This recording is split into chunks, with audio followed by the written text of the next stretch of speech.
গুনাহ করার পর যদি আপনি ভিতরে ভিতরে দগ্ধ হন, অনুতপ্ত হন, যদি অনুশোচনায় কাতর হয়ে ওঠে আপনার তনুমন, তাহলে জানুন আপনার অন্তরের কোথাও এখনও জিয়ে আছে এক টুকরো সবুজ।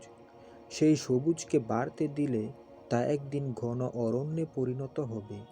তাতে যদি পানি দেওয়া হয়, পরিচর্যা করা হয়, সেই সবুজের অরণ্যে মহিরুহের মেলা বসবে একদিন। কোনো গুনাহের পরে আল্লাহর সামনে কিভাবে দাঁড়াবো, এই ভয়ে যদি প্রকম্পিত হয় অন্তর, তাহলে নিশ্চিত হন আপনার হৃদয়ের কোথাও এখনও মিটিমিটি করে জ্বলছে এক টুকরো আলো।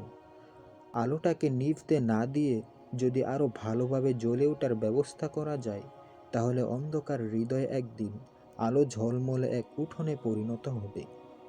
গুনাহের পরও আল্লাহ আপনাকে সুযোগ দেন, অনুতপ্ত হবার সুযোগ, অনুশোচনা করার সুযোগ। সুযোগগুলো লুফে নিন, কখনো হেলায় হারাবেন না।